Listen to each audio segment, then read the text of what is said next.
who are having a discussion about enrolling in a university course. First, you have some time to look at questions 1 to 7.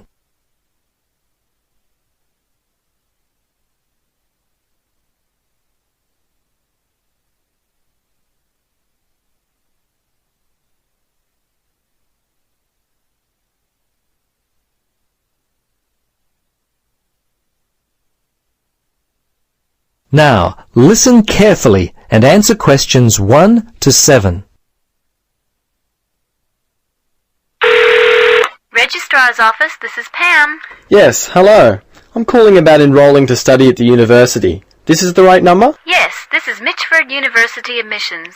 What would you like to know? Well, basically I need to know what I have to do to be enrolled as a student. You see, I'm currently studying education at another school. I've just finished my first year, but I'm not really enjoying it. I think I'm more interested in accounting. My dad teaches maths, so I thought it might be a good choice. Well, better than business anyway. Okay. Have you received a registration pack? No? How can I get one of those? Well, you've got to have one to register. You can enroll at the university at any time after you receive a registration pack. These are usually available from September for first-year and transferring students, and from November for returning students. On the basis of the information contained in the registration pack, you should attempt to make a firm choice about which courses to study before completing your form. I see. So I've only got a month to get my registration pack in. Can you send me one? Sure. If you are close to a high school, the registration pack and university prospectus are available from the Careers Advisor. Would that be helpful? Well, the closest school's too far away and I haven't got a car. Are there any other ways you can send it to me? Well, for prospective students who have already left school, the registration pack and prospectus are available from the university information line. But that might not be of help for you? No, not really. I'll tell you what. Why don't you give me your contact details and I'll send a pack out to you. At least that would be a start. Okay, sounds good. Right. Firstly, what's your name? Richard Dreyfus. That's D-R-E-Y-F-U-S. Your address there, Richard? Unit 12, 15 Sportsman Avenue. That's S-P-O-R-T-S-M-A-N, Mermaid Beach. 4554. And your telephone? Yes, I won't give you my home. Mobile's best. 0414. Hang on a minute, I don't call myself usually.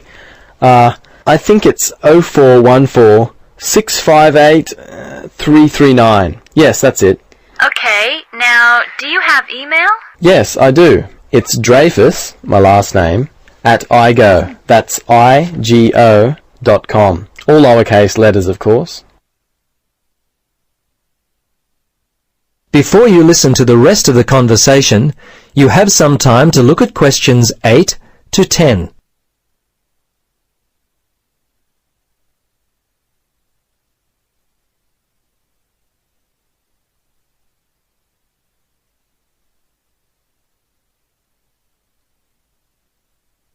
Now listen carefully and answer questions 8 to 10. Okay, that looks fine. Now, do you have any questions for me? Yes, I've got a friend who is interested in studying at the university. I'm not sure what would be the best way for him to register. Can you give me some suggestions? Sure, there are 3 ways to register. Option 1 is telephone registration. Before you telephone, fill out the registration form included in your pack. This will ensure you have all the information that you require. The number is in your registration packet. Don't forget to hold on to a copy of your registration form for future reference. Yep, okay. Option 2 is registration by post. All you have to do there is complete the relevant sections of the registration form and post the completed form together with all documentation required in the envelope provided. All right. The third way is to simply come in. Visit the Student Information Center in the Information Services building, and your friend will receive personal assistance on how to complete his forms. Thanks very much. You've been most helpful. You're welcome. Good luck with your future studies. That is the end of part 1. You now have half a minute to check your answers.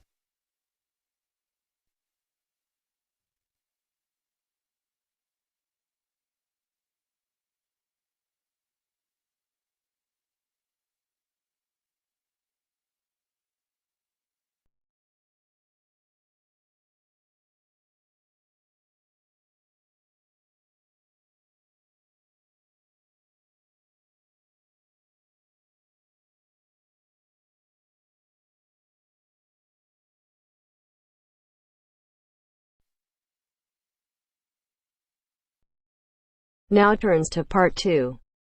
Part 2. You'll hear a lecturer talking to students about the ozone layer and CFCs. First, you have some time to look at questions 11 to 17.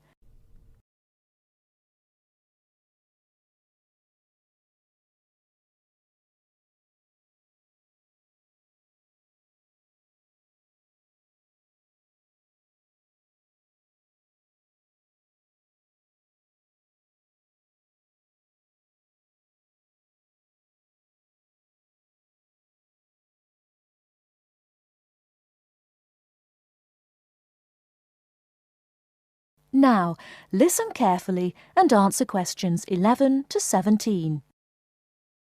Today, it is well known that CFCs, or chlorofluorocarbons, can do immense damage to the ozone layer, which protects the Earth from harmful radiation from the sun. However, it was as recently as the mid-1970s when the connection between CFCs and ozone layer destruction was first established. The story starts back in 1957, when James Lovelock invented the electron capture detector. This is a machine that can detect very small amounts of a chemical compound in the atmosphere. Indeed, using the machine, it was Lovelock who was the first person to detect the widespread presence of CFCs in the Earth's atmosphere. In 1973, Lovelock, on a research trip which he'd funded himself, measured the amount of CFCs in the atmosphere in the Arctic and in Antarctica, but unfortunately came to the wrong conclusion that CFCs are not harmful to the environment. Following on from this work, though, in 1974, Sherry Rowland and Mario Molina published the very first scientific paper on the connection between CFCs and ozone depletion. This quickly prompted the world's first ban on the use of CFCs, which was enacted in 1975 by the US state of Oregon. Further bans followed. In 1978, the United States and several European countries banned the use of CFCs in spray cans. CFCs were still allowed to be used, though, for refrigeration and in solvents. It was in the mid-1980s that scientists in Antarctica observed a huge depletion in the ozone layer above them, often called the hole in the ozone layer. This led, in 1987, to the signing of the Montreal Protocol, which called for further reductions in the production and use of CFCs, and then, 2 years later, to a European Union agreement to ban the production of all CFCs by the end of the century. Before you hear the rest of the talk, you have some time to look at questions 18 to 20.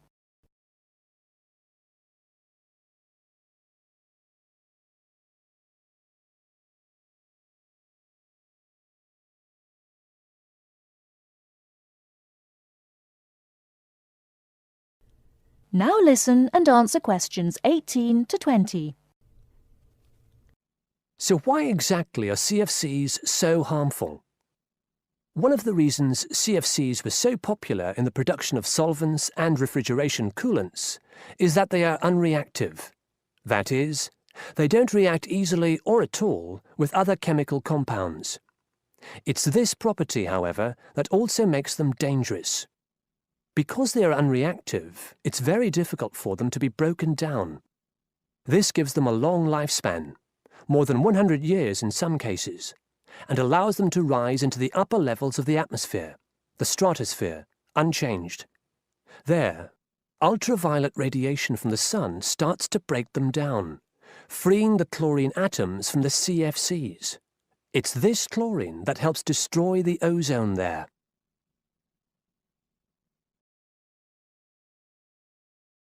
That is the end of part 2. You now have half a minute to check your answers.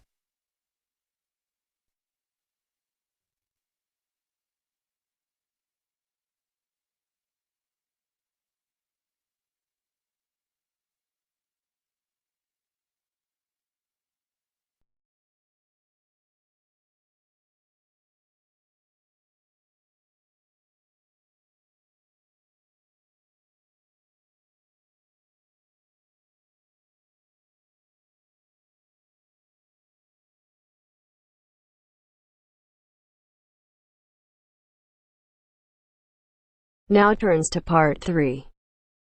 Part 3.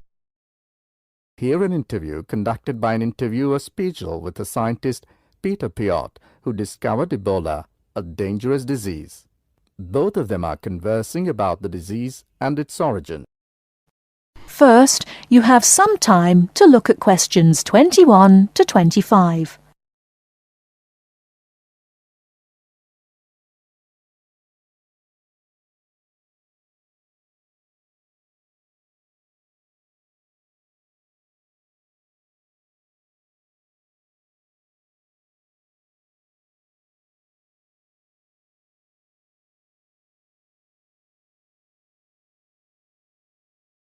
Now listen carefully and answer questions 21 to 25. Professor Piot, as a young scientist in Antwerp, you were part of the team that discovered the Ebola virus in 1976. Can you tell how did it happen? I still remember. Someday in September, a pilot from Sabina Airlines brought us a shiny blue thermos and a letter from a doctor in Kinshasa, in what was then Zara in the thermos. He wrote there was a blood sample from a Belgian nun who had recently fallen ill from a mysterious sickness in Yambuku, a remote village in the northern part of the country. He asked us to test the sample for yellow fever. These days, Ebola may only be researched in high-security laboratories. How did you protect yourself back then? We had no idea how dangerous the virus that we were dealing with was. And there were no high-security labs in Belgium back then. We just wore our white lab coats and protective gloves. When we opened the thermos, the ice inside had largely melted and one of the veils had broken. Blood and glass shards were floating in ice water. We fished the other, intact test tube out of the slop and began examining the blood for pathogens using the methods that were standard at the time. But the yellow fever virus apparently had nothing to do with the nun's illness. No, and the test for Lassa fever and typhoid fever were also negative. What then could be? Our hopes were dependent on being able to isolate the virus from the sample. To do so, we injected it into mice and other lab animals. At first, nothing happened for several days. We thought that perhaps the pathogen had been damaged from insufficient refrigeration in the thermos. But then, one animal after the next began to die. We began to realize that the sample contained something quite deadly. But you continued. Other samples from the nun who had just died arrived from Kinshasa. When we were just about able to begin examining the virus under the electron microscope, the World Health Organization entrusted us to send all of our samples to a high-security lab in England. But my boss at the time wanted to bring our work to a conclusion no matter what. He grabbed a vial containing virus material to examine it, but his hand was shaking and he dropped it on a colleague's foot. The vial shattered. My only thought was, oh shit! We immediately disinfected everything, and luckily our colleague was wearing thick leather shoes. Nothing happened to any of us. Before you hear the rest of the talk, you have some time to look at questions 26 to 30.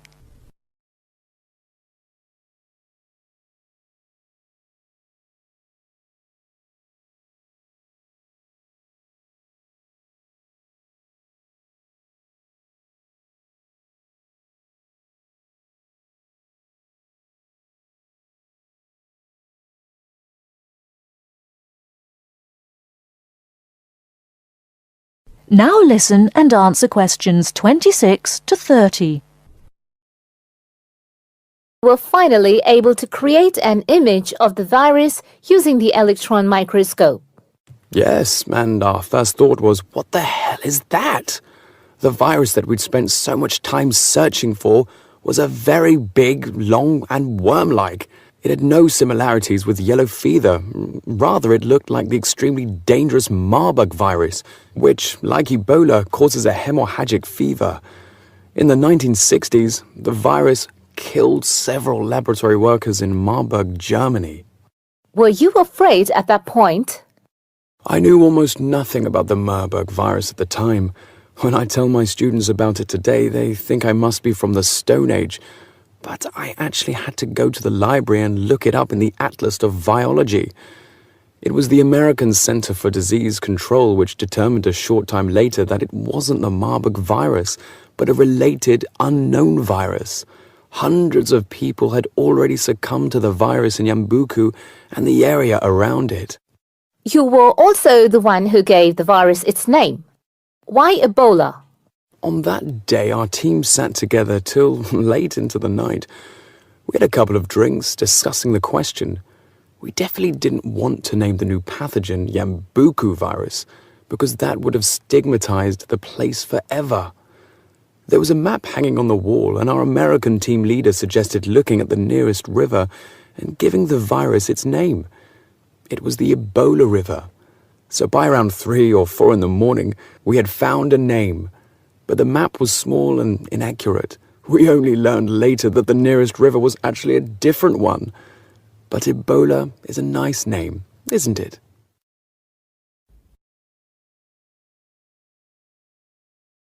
That is the end of part 3. You now have half a minute to check your answers.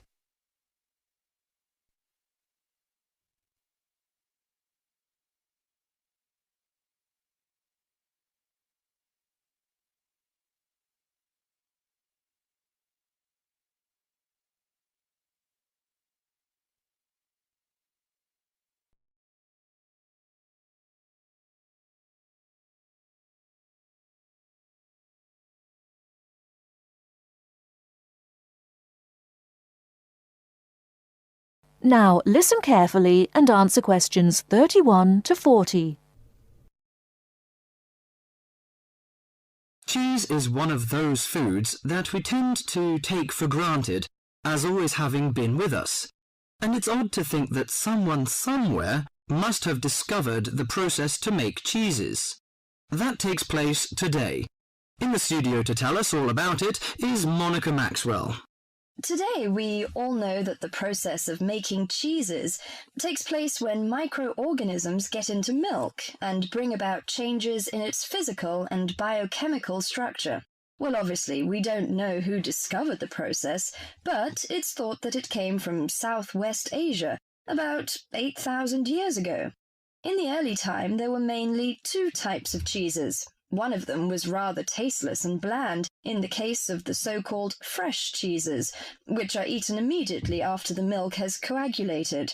And another one was rough-tasting and salty, in the case of the ripened cheeses, which are made by adding salt to the soft fresh cheese and allowing other biochemical processes to continue so that a stronger taste and a more solid texture resulted. The ancient Romans changed all that.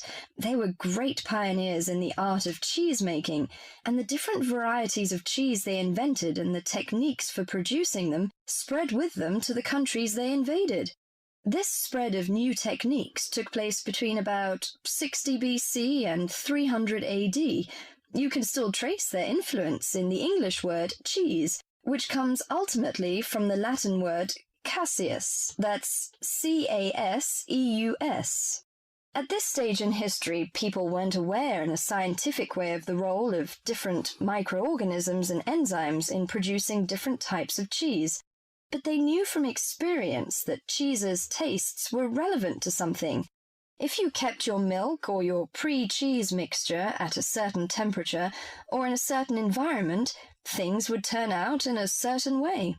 In the 19th century, with the increasing knowledge about microorganism, there came the next great step forward in cheese making.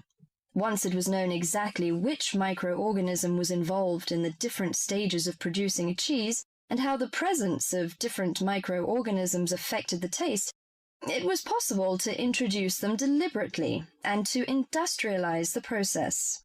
Nowadays, cheese is made on a large scale in factories, although the small producer working from his dairy farm continued to exist and still exists today. Cheesemaking moved very much into the world of technology and industrial processes, although because the aim is still to produce something that people like to eat, there's still an important role for human judgment. People still go round tasting the young cheese at different stages to see how it's getting on, and may add a bit of this or that to improve the final taste.